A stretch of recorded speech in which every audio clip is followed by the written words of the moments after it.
तर स्टेप आहे home university आणि कॅटेगरी डिटेल. त्यामध्ये आपण कुठे राहतो, आपले आई-वडील कुठे राहतात हे टाकायचं आहे.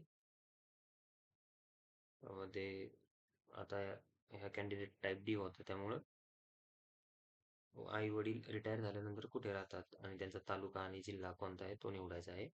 त्यानुसार मग आपली युनिव्हर्सिटी येते. म्हणजे आपली युनिव्हर्सिटी होम युनिव्हर्सिटी आहे की अदर दॅन होम युनिव्हर्सिटी हे इथे या ठिकाणी आपल्याला समजतं. त्यानंतर कॅटेगरी टाईप, कॅटेगरी डिटेलमध्ये आपण आपला प्रवर्ग निवडायचा आहे. ओबीसी आणि ओबीसीमध्ये आपली त्यामध्ये कोणती पोट जात आहे ते निवडायचं आहे. त्यामध्ये मग आपल्याकडे जर कास्ट व्हॅलिडिटी सर्टिफिकेट आहे का? नसेल तर रिसिप्ट आहे. असं तिथे 3 ऑप्शन येतात की available, not applied, applied but not receive. जे जी आपली कंडिशन असेल त्यानुसार टाकायचं. शक्यतो हे सगळे डॉक्युमेंट रिक्वायर्ड आहेत आणि हे आपल्याला ॲडमिशन प्रोसेससाठी लागतात. तर हे डॉक्युमेंट ठेवणं गरजेचं आहे. त्यानंतर नॉन क्रिमिलियर. नॉन क्रिमिलियर जर भेटलं नसेल तर अप्लाइड बट नॉट रिसीव्ह टाका आणि नसेल तर मग ओपन कॅटेगरीसाठी तर काय गरज नाही याची. तर यानंतर मग पुढं सेव्ह अँड प्रोसीड करा. सेव्ह अँड प्रोसीड केल्यानंतर फोर्थ स्टेप येते स्पेशल रिझर्वेशन. स्पेशल रिझर्वेशन म्हणजे पर्सन विथ डिसॅबिलिटी आहे का? किंवा डिफेन्स कोट्यामध्ये कर्मचारी आहेत का पालक? कौटुंबिक वार्षिक उत्पन्न ते पहिल्यांदा टाकलेलं असतं ते ऑटोमॅटिकली इथे आहेत. त्यानंतर इम्पॉर्टंट स्टेप आहे की do you want to apply for TFWS tuition fees waiver scheme. यासाठी तुम्हाला अप्लाय करायचं आहे का? तर सगळ्यांनी इथे येस करा. ज्यांना पण मार्क 85च्या अबोव्ह आहेत, त्यांनी या ठिकाणी येस करा. कारण त्या ठिकाणी TFWSचा प्रत्येक कॉलेजमध्ये कोटा असतो आणि ते फीज फक्त डेव्हलपमेंट फीज असते. तर त्यामध्ये आपण चॉईस फिलिंग ऑप्शन टाकताना TFWS मधून पण टाकणार आहेत. त्यामध्ये नंतर तुम्ही ऑर्फन आहात का? अनाथ वगैरे असेल कुणी, तर त्याचे डिटेल टाकायचे. हे टेप ह्या सगळ्या स्टेप आहेत. त्यानंतर सेव्ह अँड प्रोसीड करा. त्यानंतर स्टेप नंबर 5 आहे क्वालिफिकेशन डिटेल. क्वालिफिकेशन डिटेलमध्ये आपल्याला इथं आपण स्टेट बोर्ड किंवा एस-एस-सी बोर्ड कुठून हे केलेलं आहे. त्यामध्ये ऑप्शन आहे मग ऑल इंडिया आहे, आंध्रा वगैरे अदर दॅन महाराष्ट्र असेल तर ते आणि महाराष्ट्र स्टेट बोर्डचे असतील तर महाराष्ट्र स्टेट बोर्ड.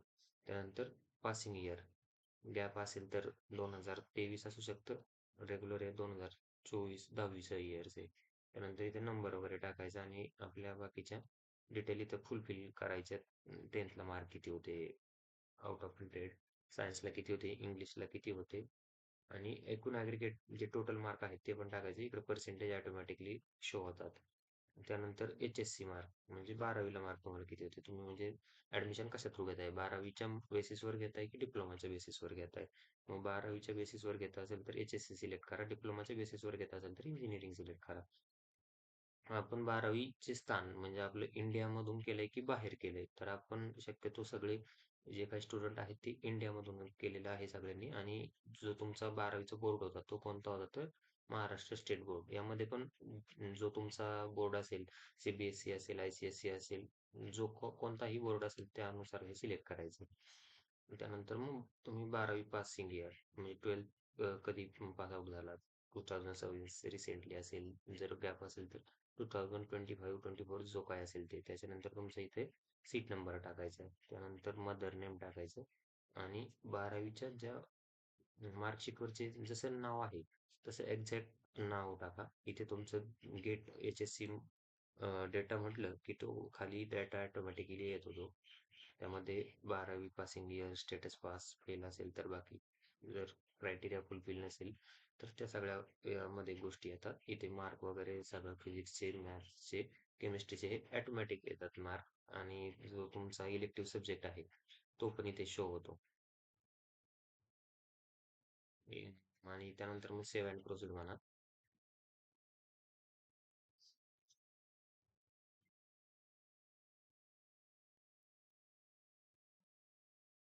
त्यानंतर नेक्स्ट स्टेप आहे JEE डिटेल्स टाकायचे आहेत त्यामध्ये.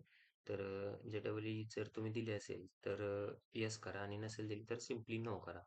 आणि यामध्ये इम्पॉर्टंट स्टेप अशी आहे की डिजी लॉकरला आपलं JEEचं स्कोअर कार्ड डाउनलोड करून ठेवा.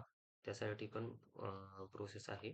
डिजिलॉकर लॉग इन करून त्यामध्ये हे करा, जे काही स्कोअर कार्ड वगैरे आहे ते डाउनलोड करून घ्या आणि ते डाउनलोड केलेलं स्कोअर कार्ड इकडे फेच करा. त्याच्यानंतर तिथं ऑटोमॅटिकली हे खाली तुमचं get JEE score data from DigiLocker म्हटलं की ऑटोमॅटिक सगळे आपलं किती मार्क आहेत काय आहे ते फेच होतं आणि त्यानंतर मग सेव्ह अँड प्रोसीड करा. त्यानंतर सेव्ह अँड प्रोसीड केल्यानंतर ते येतं फोटोग्राफ आणि सिग्नेचर अपलोड करण्यासाठी.